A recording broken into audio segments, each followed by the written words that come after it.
and welcome to Inside the Admissions Office, the official podcast of InGenius Prep and your go-to resource for expert admissions strategy. My name is Jillian, and I'm excited to be your guide through this wild ride of college admissions. Each episode, I'll bring you insights from former admissions officers who know the ins and outs of getting into your dream school and their firsthand experiences reviewing applications. Our strategies have helped countless students gain acceptance to top universities, and we're here to help your students gain that competitive edge and do the same. Whether you are just starting your college prep journey or knee-deep in applications, we've got you covered. So grab your notebooks, pencils, and maybe a cup of coffee. Let's dive in.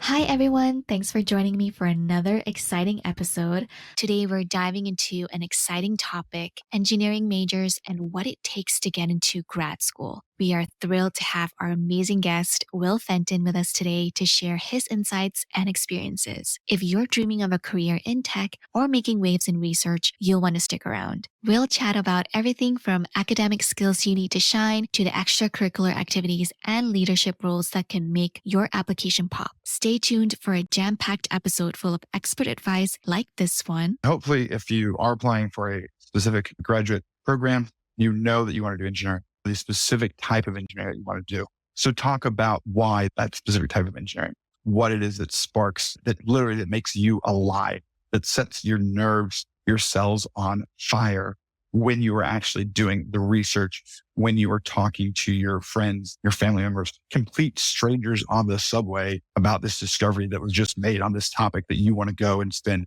4 or 5 years of doing research into in a PhD program at MIT because, oh my gosh, I can't believe that this thing just got discovered and I want to go and just make it even better. And this. It is about showcasing the work that you were able to do. And it's okay if it's limited. You want to make the most of what you've been able to do. Again, showcasing the passion that you have for it, the drive that you have for it. Again, if you only had one problem to solve, great. How did you solve that problem? Did you incorporate teamwork? Did you incorporate listening skills? Did you incorporate taking multiple different routes, creativity in this?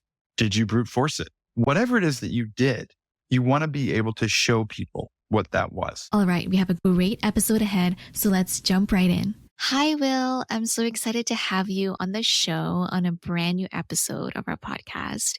Before we dive in, I have to ask, how are you doing today? What's new with you? Doing pretty great. It's been 2 weeks down at the shore in Delaware, and the weather has been amazing. Also dog sitting for a puppy, and I've never spent as much time with a puppy. So it's learning experiences every hour. That sounds like such a fun time. I mean, who wouldn't enjoy hanging out with a puppy by the shore? I wish I could join you. Now, before we get into our questions, could you share a little bit about your background and your experience in admissions? Sure. My name is Will Fenton. I've got around 20 years of experience in higher education. I have an undergraduate degree in advertising and communications from Xavier University. And then I have a master's degree in higher education administration from Graduate School of Education at the University of Pennsylvania in Philadelphia, which is where I've been for about 22 years. Then I transitioned to admissions, worked at the University of Pennsylvania School of Engineering and Applied Science as an assistant director, graduate admissions in the School of Engineering and Applied Science, and where I really ran the day-to-day operations for that office, including helping to launch their online master's programs. Then transitioned to Drexel University, where I was the director of recruitment for their graduate programs for the College of Engineering. And I'm here at InGenius, where I'm a senior counselor and a former admissions officer working with students that are rising 9th graders all the way up to rising 12th graders, helping them on that journey wherever they may be, ultimately applying to colleges and helping to demystify the application and admissions process. That's a great intro, Will. I see that you have a long experience in the admission space, so I'm excited to get your perspective on things today and have this conversation with you. So let's get into it.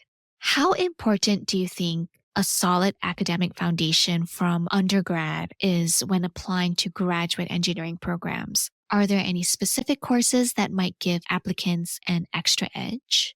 So a strong academic foundation is of the utmost importance. First and foremost, for engineering, you have to make sure that you have really solid grades in those primary engineering focused courses in your major. If you're not an engineering major and you're looking to go to grad school in an engineering program, it's even more important than anything that is remotely engineering related. So your science courses, your math courses that you've taken, physics, all that kind of stuff is going to be real top grades. If you're an engineering major, great, you're halfway there, but you got to make sure that those grades in your major are really solid. Even more so though, especially if you're looking at a top tier school, you're really hoping to come out with at least a minimum of 3.5 in the books for that kind of stuff. Schools will, I'm not going to say they'll look past it, but if you have some lower grades, especially that freshman year, that sophomore year, and if it's in your required courses, your general educational stuff, or things that really have nothing to do with your major. Again, I'm not saying that you're going to pass it. Okay. If you took underwater basket weaving, that favorite example of things that just do not exist at colleges. But if you took that and you got a B, that's not really germane to what you're actually trying to do and actually going to college for. Okay, great. But did you actually get an A in your theoretical physics class? Did you actually get an A in your intro into electrical engineering class, especially when I apply for a master's or PhD in electrical engineering? You did? Great. That's excellent. If you did not, I really hope you've got a great reason as to why. And then you also made sure that you got A+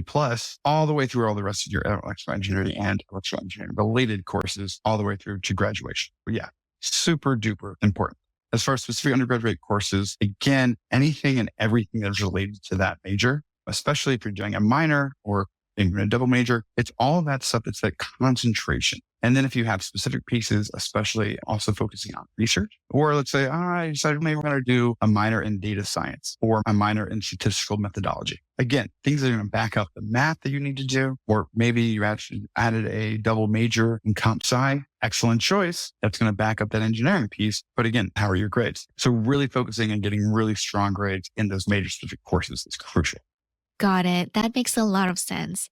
Now, for those students thinking about grad school in engineering, how do advanced undergrad courses like upper level engineering classes or even research-based projects play into their preparation and competitiveness? Number one, they're going to help you know if you're ready for graduate school. They're also, how you doing that is going to tell those other schools, again, if you're looking at really competitive schools, if you can actually make the grade, you can actually compete and do the work that you need to do at these top tier programs. That's not just really tough classwork. That's also research-based. So what are your research-based courses that you've done? What's your lab work that you've done in those courses? What is that stuff? How have you done in the classroom for that kind of stuff? And what are the research if you've done? And we hope that, especially if you're looking at a PhD program, we really hope you've already had some exposure to research, be it summer programs, be it TAing in the classroom already, because that's really going to be what those top schools especially are going to expect. And if you haven't had an opportunity to do that, it means they're going to look at it and be like, you're not necessarily prepared for what we are going to expect from you coming into this top program. If I'm laying down your application, I'm laying down somebody else's application who has done the same type of work, but has better grades. Maybe somebody who went to Duke for computer science, but has better grades and also did a summer internship in the computer science lab with a professor and was doing research side by side them. Okay, I'm not saying that Duke computer science is not as good as Georgia Tech. Maybe I am, but I am going to say that this person that went to Duke and has better grades at the same level as a Georgia Tech person is already starting to look a little bit better in terms of competitiveness. But really, I'm also going to look at now, all right, relatively same transcripts in terms of actual class strength. A lot of those programs are going to require relatively same courses, especially if you're both data analytics major or computer science major, but relatively same strength of class. I'm looking at that and I'm like, this person, it's great. I'm glad they went to Georgia Tech. They're going to be fine. I don't know if they're going to be fine though to do my PhD program at Carnegie Mellon. Whereas this person at Duke, it looks like they were able to do the work better. So then now we're going to move on. We're going to look at those essays. We're going to look also with their recommendation letters, but those grades do tell a story. This next question is a very interesting one, especially given your background in graduate admissions. How do grad programs look at engineering applicants differently than undergrad admissions? What are the key academic and professional qualities they prioritize? One of the big differences that I've seen is extracurricular activities are not as big of a focus. For undergraduate, if you're coming in, especially again, I know I'm focusing on top tier schools, there are reasons for that. But if you're doing really well at a high school program, you're applying to undergrad, you have really great grades. The GPA is going to be way up there, and you're going to probably have test scores that are pretty great as well.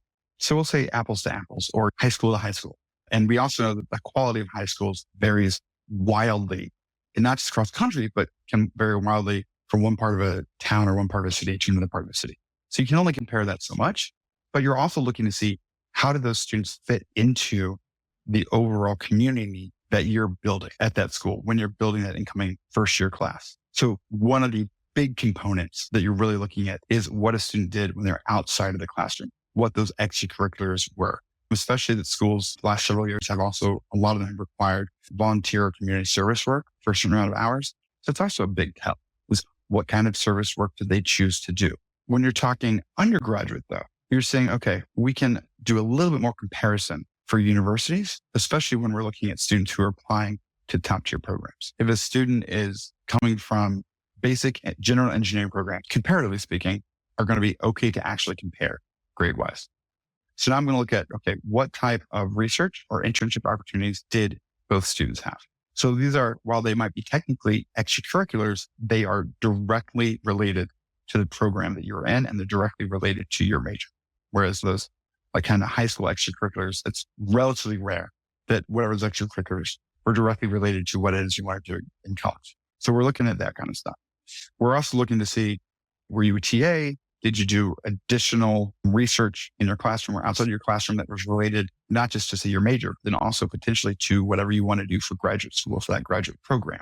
Really, you're talking about what additional things have you done that is related or that would potentially be related to the kind of work that you want to do for graduate school. Whereas, like I said, the difference is for that undergrad stuff, the vast majority of extracurricular type of things that you're doing are oftentimes not directly related.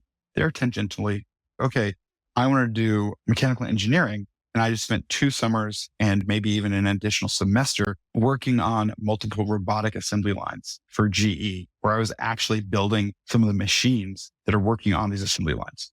You cannot get more related to then going and doing a master's in mechanical engineering in that sense than that. On the academic side, it's looking like, how did you perform in the classroom? And for those who do internships for grades, because that is definitely a core component, it's again, how effective were you when you're doing that kind of stuff? Same thing if you're doing an internship for Amazon Web Services, where you're doing team lead stuff, where you're looking to break down data packet analysis. How closely related are those things to what you're actually applying for your graduate programs? That's really the key thing that is just vastly different in terms of that undergraduate experience piece. Because that's what those admissions folks, that's what they're looking for, because they know when you're coming in, especially if you're coming in and you're looking for grant funding or you're looking for scholarship pieces, that money has to be coming from someplace because you're going to be doing work. It's got to support you doing that work. In your experience, why should students think about pursuing a graduate degree in engineering? Is it really a must for career growth, or are there certain fields where having a master's or a PhD makes a bigger difference than just an undergrad degree? You've got a couple of questions in that. So let me tackle the first one, just why they should consider pursuing the graduate studies piece. And there are a plethora of reasons. One, and the biggest one I think, is that research opportunity, especially if they want to go directly to doing research. One of the biggest drivers of research for engineers is going to be universities. So you can do that research by pursuing a master's or pursuing a PhD, and or if you've gotten recruited to do that by faculty that you started working with as an undergrad. So that's one of the biggest drivers of that piece. Or if you're like, hey, I really want to go and build satellite systems that are going to help. We're looking to see what the Starlink stuff is that Elon Musk's company are currently doing. But you're like, you know what? I've got a better way to do this. But I know I've got to research to be able to do this. You start as undergrad, you find professors that are also doing this kind of work. Great. You're going to be pursuing a PhD to do this kind of stuff because that's just the kind of advanced research you have to do to be able to put the theoretical that you've got up here in your head into practice and actually build it out to the point. And it may take 5, it may take 10 years to be able to go and figure out what it is that you thought up in your head and put it into paper and actually go and manufacture that stuff. But once you've done it, so it's a process, it's going to take a while. But yes, and then the research piece there goes very much into that career advancement. You're seeing a lot in the biological engineering and life sciences space as well, where that is just exploding. We've seen that kind of a lot of the research that went into developing the COVID vaccinations has really helped transform what that part of that looks like. And again, that's a lot of research that was years and decades, in some cases, in the making. But that's stuff that without the research that's being done, if you're just like, hey, I got my undergraduate degree in whatever, and I just went and got a job, and that's just how I want to do it.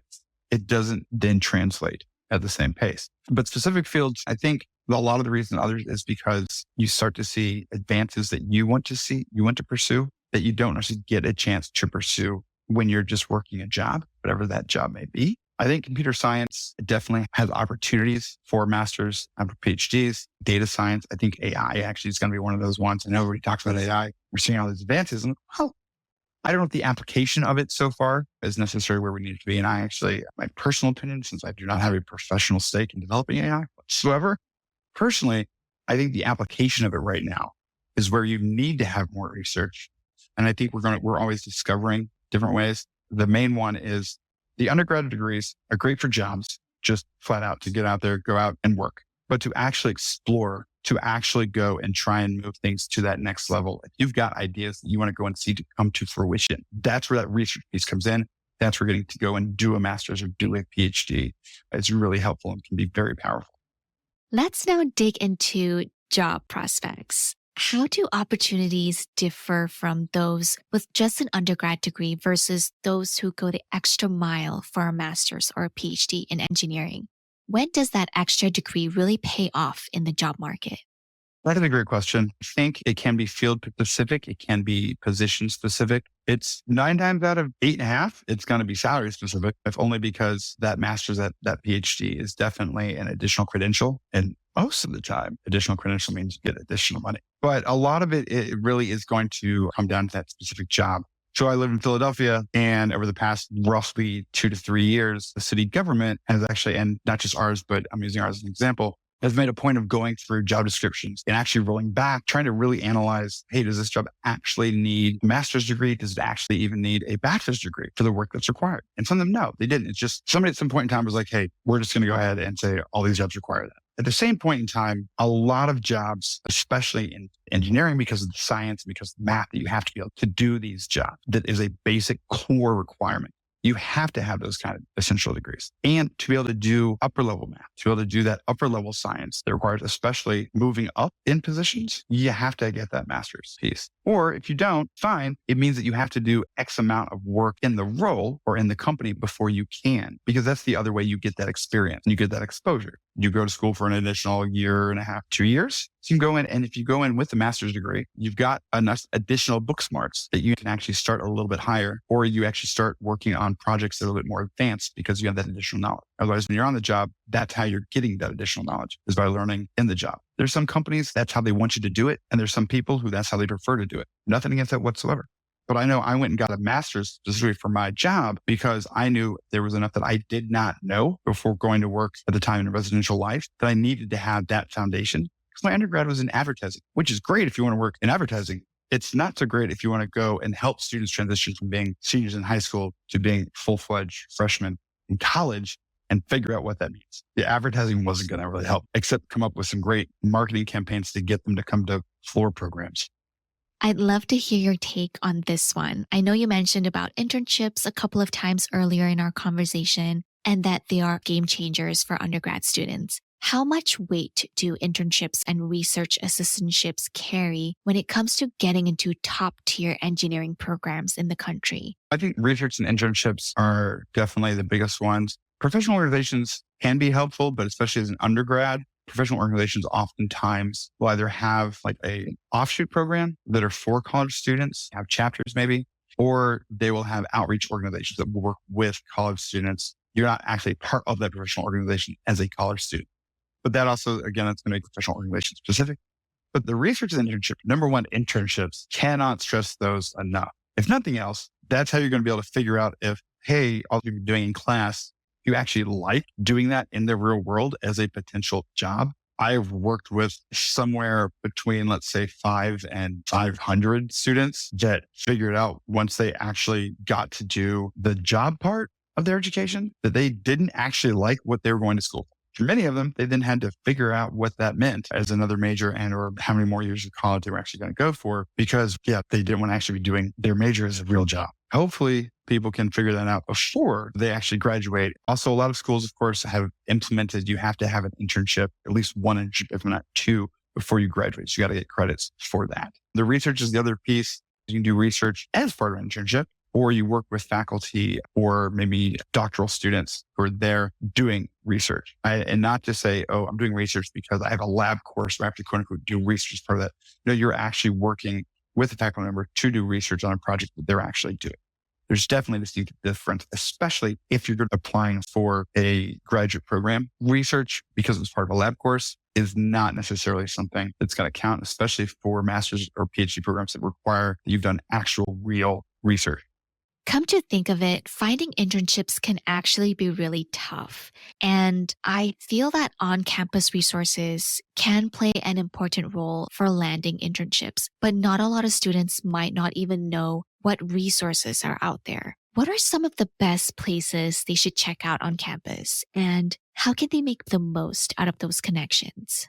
The number one way is using the resources on campus. And this is something it never ceased to surprise me when I would mention that to students and be like, what resources do we have? The vast majority of schools are going to have a career services office. They're also going to have your academic advisors. And once you get usually until at minimum your junior year, if not already your sophomore year, you're going to have your major advisors. All three of those should have internship opportunities available. Or if they don't, they can direct you to people on campus who directly oversee those internship opportunities. And it could be that your school has a fall and spring semester internship fairs where companies come in, they're looking for interns. It could be, no, you've got one office on campus that just handles all the interns for each of the primary colleges. That you got a College of Engineering and a College of Education, College of Health Sciences. And each of those colleges within your university has one person who handles all the internships and does that kind of stuff.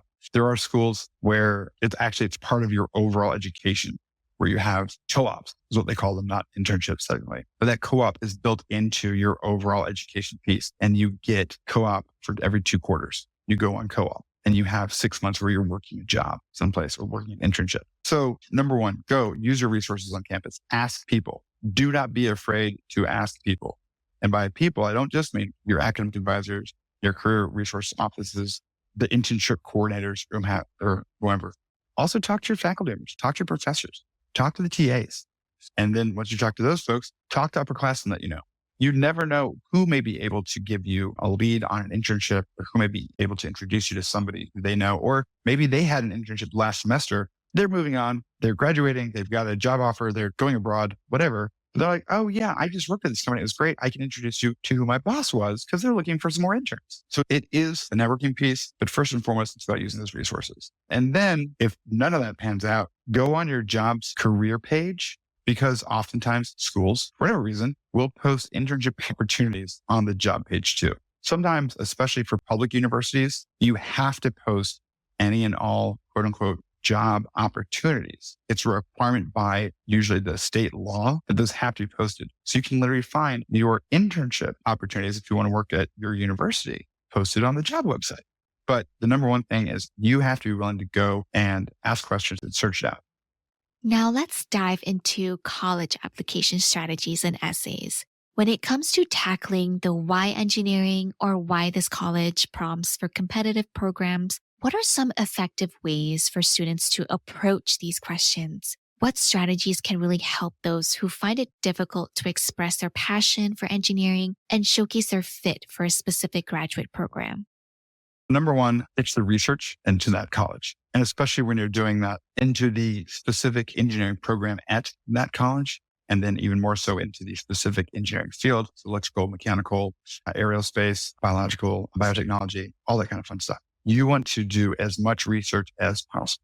We're talking the faculty members that are possibly teaching those, or the department heads, but the possible research that they are currently doing. What you want to be able to express is not just why that college, not just why that specific program at that college, not just why working with that specific professor who's teaching that specific course in that specific program at that specific college, but why it is that research that professor is doing for that course at that college excites you so much that you want to go and spend a year or 2 years, if it's master's, or if it's PhD, it could be 7 years. They're not just doctors doing 7 years of school, but whatever it is, why it really is that you want to go to that school. And everything that school is doing is really what you want to dive into. And then you got to be able to tie it back to what you've done that's gotten you to the point where you noticed that school, that course, that faculty member, and all that good stuff. So going back to the why engineering piece, again, hopefully if you are applying for a specific graduate program, you know that you want to do engineering, the specific type of engineering you want to do. So talk about why that specific type of engineering, what it is that sparks, that literally that makes you alive, that sets your nerves, your cells on fire when you are actually doing the research, when you are talking to your friends, your family members, complete strangers on the subway about this discovery that was just made on this topic that you want to go and spend 4 or 5 years of doing research into in a PhD program at MIT. because, oh my gosh, I can't believe that this thing just got discovered and I want to go and just make it even better. That's what you want to be able to do. The vast majority of graduate school essays don't have a word limit. So you don't have to worry about that 650 word limit on the Common App. You can write 2,000 words. I don't recommend it because if you think undergraduate admissions officers don't want to read more than 650 words, trust me, the folks who are doing masters and PhDs definitely don't want to be looking at 5, 6, 10 pages for that application essay. But we usually recommended no more than 2 pages, double spaced, maybe 3 if you've got some really amazing things to say. But at the end of the day, if you're putting together a coherent argument as to why that school should let you in, that should be pretty good. Since we're on this topic, let's talk about the technical side of applications. How can students really highlight their technical skills and problem-solving abilities, especially if they don't have a lot of professional experience yet? Part of it's the struggle between showing and telling. So you want to give some specific examples, if possible, about the work you've done. All right, maybe you only had one internship and it didn't actually allow you to showcase your technical skills. So then hopefully you were in a club. So let's use mechanical engineering. And so you have an interest in robotics. Your internship didn't allow you to actually go and build any type of robotic structures, but you're also in a robotics club on campus at school. So you've been able to actually go ahead and build a working mechanical robotic hand, but use examples of not just like, well, so I struggled with feeling out what the controllers were for each individual digit and how many you had to do for the pinky versus your middle finger. But it is about showcasing the work that you were able to do. And it's okay if it's limited. You want to make the most of what you've been able to do. Again, showcasing the passion that you have for it, the drive that you have for it. Again, if you only had one problem to solve, great. How did you solve that problem? Did you incorporate teamwork? Did you incorporate listening skills? Did you incorporate taking multiple different routes, creativity in this? Did you brute force it? Whatever it is that you did, you want to be able to show people what that was. What you don't want to do necessarily, although people do this a lot, make sure that you are, of course, following whatever the application instructions are. If they're going to ask, hey, if you have a GitHub depository for all the work that you've done, put that in there. Hey, we want to know if you've got a YouTube channel or if you've got a blog where you've recorded all this kind of stuff. That's great. I know I've seen more and more schools are allowing you to do that, but the majority of schools are not because they know they're not going to take the time to actually go and review those materials. So make sure you pay attention to that. If they ask for all that information, great. If they don't, use it sparingly. If you have 3,500 YouTube videos from when you were in 9th grade all the way up, from all of the stuff that you've done, from Lego robotics all the way up to the first robotics competitions, don't just share your YouTube channel address and be like, hey, cool, please go look at all my things. That's not going to be effective whatsoever.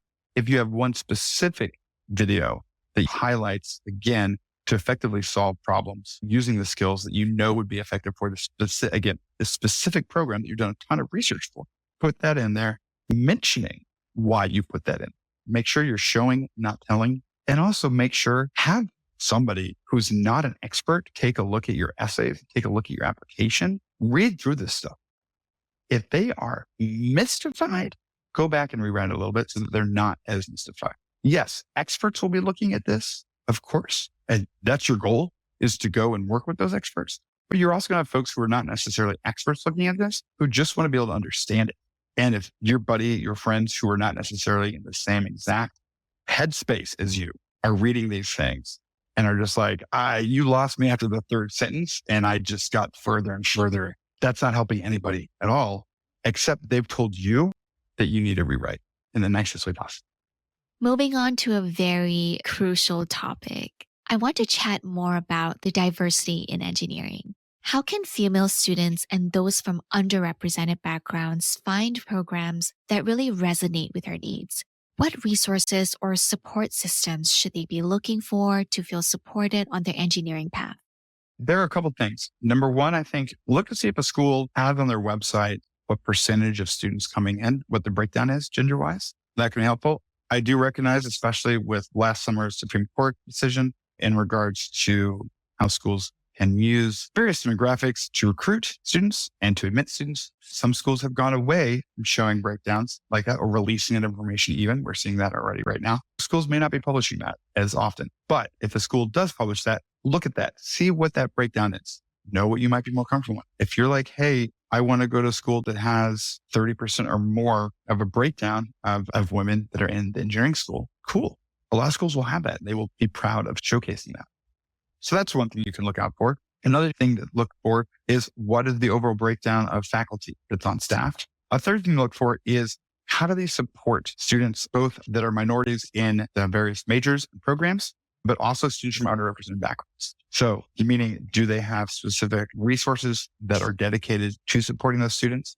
Do they dedicate faculty for working specifically with those students? Because they recognize that those students, number one, may not have been supported at those colleges or universities previously. Also, more women are enrolling in science-based courses and not just science as in health-based, but sciences just across the board, more computer science, more engineering, and all engineering fields, more tech-based stuff, which is tremendous.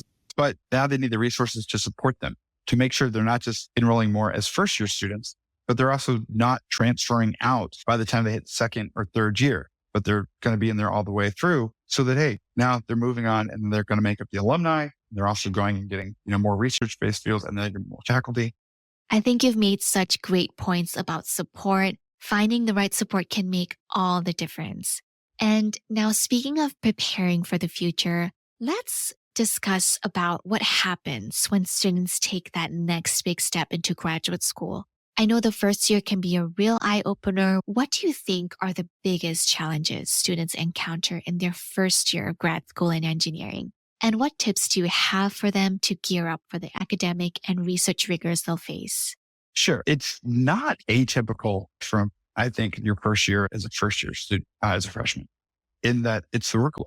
I think especially if you're talking top tier schools, and it's a little bit different if it's a master's program or if it's a PhD program. PhD program, a lot of that is going to be, are you going into a lab or are you doing research right away? It also can be for that master's program, for those graduate programs, the work itself, you may be doing more work and more classroom time than you did as an undergraduate, especially for workloads. It may also be that, especially for PhD stuff, it may also be TAing, and that may be a requirement for a lot of those. Now, all of a sudden, it's not just that you're responsible for, of course, your own studies. You're also going to be responsible now for one or multiple classes where you're being a TA. Now you're responsible for making sure that assignments are being given out and you understand that stuff, because maybe you're actually even leading the teaching for one of those courses, or at least supporting that and supporting the undergraduates in those courses too. So there's a lot of stuff that you're juggling, not to mention that for whatever reason, there's many of them, a lot of students don't do their master's or PhD at the same school that they did their undergraduate. So you're also juggling moving to a new city. So that's a lot. And you tend to be a little bit older. So you've got different things going on in your life. You're at a different stage. The main thing is you can be as prepared as you want. Scheduling is paramount. It's time management skills. I think you've really highlighted the juggling act that comes with grad school really well, especially when balancing TA duties, research, and coursework. With that in mind, as students look to apply for graduate engineering programs, what are some essential pieces of advice you'd give them? I know it's all about setting the foundation for a successful journey, right? Yeah, two things. Number one, and we talked about this a little bit earlier, but the research for the program or programs that you're applying to, that is key, not just in terms of how you shape your essays, how you shape the letters of recommendation that you're going to get, how you shape in terms of figuring out where you actually want to apply. Because if you end up applying to schools that you only did it because of their rating or because of a faculty member, but you have absolutely no idea where the school is, or that you actually hate where the school is, you hate the weather there, you hate the climate, you hate the culture of the university, all that kind of stuff. Number two, look at the websites. If the websites do not have deadlines on them for when you're going to get a response, it's fine to email or call that admissions office and find out if they can tell you. A lot of schools have become better about telling you if there's a time when you'll get a decision. You calling, asking, begging, pleading, showing up in the office of your faculty, of the admissions officers, of the president, all things that I am aware have definitely happened in my time working at universities, is not going to make you get a decision any faster, except in the rare cases, it's going to be a no right away. The third piece, if you get rejected from a school and you decide you want to apply again to that very same school, only do it if some monumental thing has changed for the better from the previous time that you applied and were rejected. For example, you apply for an electrical engineering position and you got rejected. You went back to school, got another master in computer science, barely graduated, did literally nothing else related to electrical engineering, didn't do any internships, weren't in any engineering clubs or anything like that, didn't join any organizations. And then you apply again for electrical engineering, probably just wasting your money and your time. At the end of the day, the last thing I'd say is make sure after you've done all the research, you've talked to the folks, you've really done your homework, apply to more than one school. Especially if you're applying to top tier schools, it's just the same thing as undergrad. There are not enough seats at those universities for all the people that apply.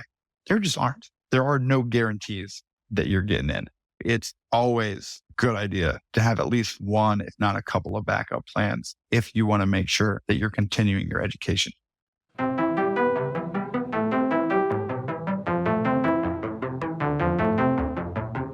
Thank you so much for joining us today. And if you would like to speak to one of our experts, you can set up a complimentary strategy call with one of our enrollment counselors by following the link in our episode description.